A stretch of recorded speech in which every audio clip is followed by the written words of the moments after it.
पाकिस्तान के साथ अचानक सीज फायर से हिंदुस्तान के कई पूर्व सेना अध्यक्ष हैरान।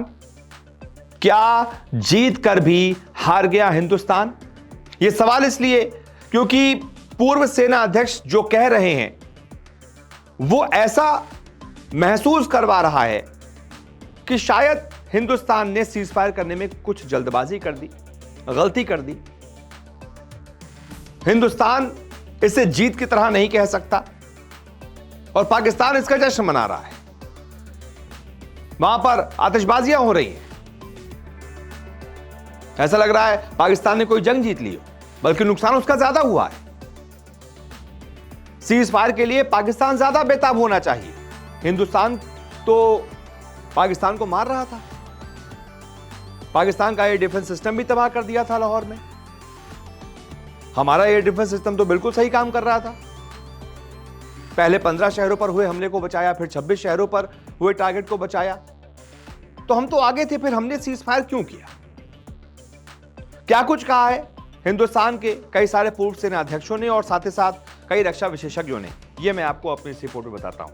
सबसे पहले हिंदुस्तान के पूर्व सेना अध्यक्ष जनरल वीपी मलिक, उन्होंने क्या कहा? ये जनरल वीपी मलिक करगिल युद्ध के दौरान सेना अध्यक्ष थे। इन्होंने लिखा, 22 अप्रैल को पहलगाम में हुए भयावह आतंकी हमले के बाद भारत ने सैन्य और असैन्य कार्रवाइयां की, लेकिन इनसे कोई राजनीतिक या रणनीति लाभ मिला भी या नहीं? इन्होंने सवाल कर दिया। हमने जो कार्रवाइयां की, क्या इससे आपको कोई राजनीतिक लाभ मिला या फिर कोई रणनीतिक लाभ मिला?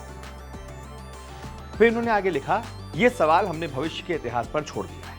यानी शंका है, सवाल है और सवाल जहां होगा वहां शंका होगी। यानी कि पूर्व सेना अध्यक्ष इस सीज फायर से खुश नहीं है। एक और पूर्व सेना प्रमुख है जनरल मनोज नरवणे। उन्होंने क्या कहा है यह मैं आपको दिखाता हूं। उन्होंने कहा है कि समुद्र और आकाश में सैन्य कार्रवाई का आज शाम 5 बजे से रुकना एक स्वागत योग्य कदम है। यानी कि इन्होंने सीज फायर का स्वागत किया।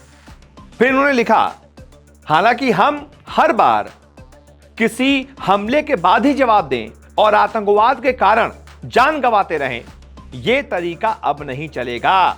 यह तीसरी बार हुआ है, आगे अब कोई और मौका नहीं मिलेगा। यह कहा है मनोज नरवणे ने कि भाई आगे कोई और मौका नहीं मिलेगा और हम बार बार वो आतंकवाद करते हैं, उसके बाद ही हम क्यों जवाब देते हैं। यानी कि मनोज नरवणे भी इस बात से खुश नहीं है। उनका यह कहना है कि हमारी तरफ से इतनी जल्दी सीज फायर एक तरीके से किया गया तो वो ठीक नहीं है। हम तो एक तरीके से आगे थे इस जंग में, तो फिर सीज फायर क्यों हो गया? खैर, रक्षा विशेषज्ञ, रक्षा मामलों के एक्सपर्ट और साथ ही साथ लेखक ब्रह्मा चेलानी ने अपने एक्स पर बाकायदा पोस्ट किया कि हमारी आदत रही है जीत के जबड़े से हार छीन लाने की। यह हमारी पॉलिटिकल ट्रेंडिंग रही है। हम पहले भी ऐसा करते थे, आज भी ऐसा ही करते चले आ रहे हैं।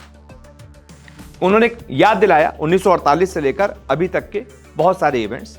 1948 का उन्होंने जिक्र किया कि भारत जम्मू कश्मीर का मामला संयुक्त राष्ट्र में ले जाता है।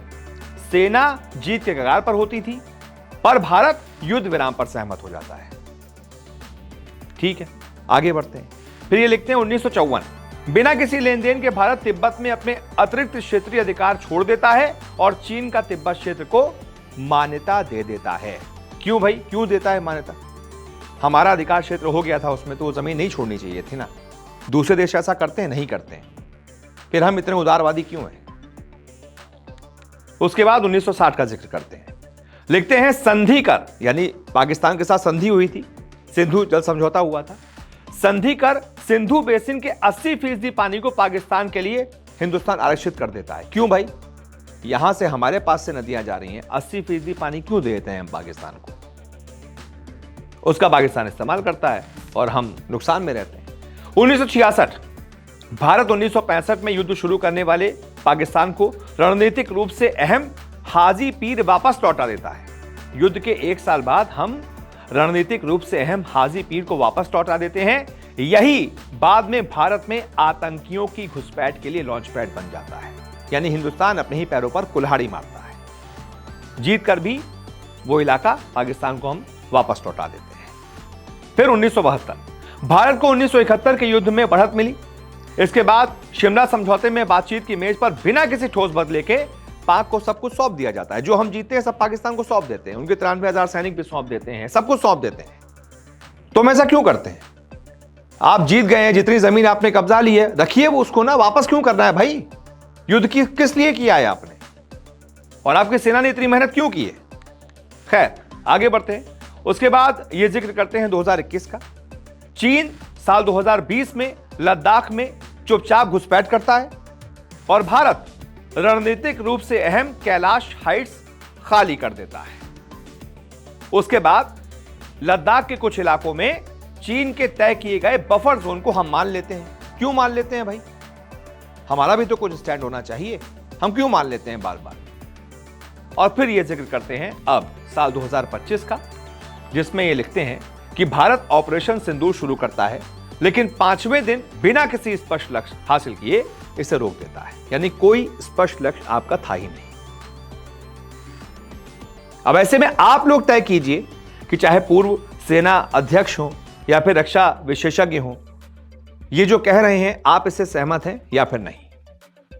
जो भी आपकी राय हो कमेंट कीजिएगा। इस वीडियो को देखने के लिए बहुत बहुत शुक्रिया। नमस्कार, मैं हूं मानक गुप्ता। अगर आपको हमारा ये वीडियो पसंद आया हो तो इसे लाइक और शेयर जरूर करें, और हां, हमें सब्सक्राइब और फॉलो करना ना भूलें ताकि आप देश और दुनिया की कोई खबर मिस ना करें। तो जुड़े रहिए हमारे साथ और देखते रहिए न्यूज़ 24।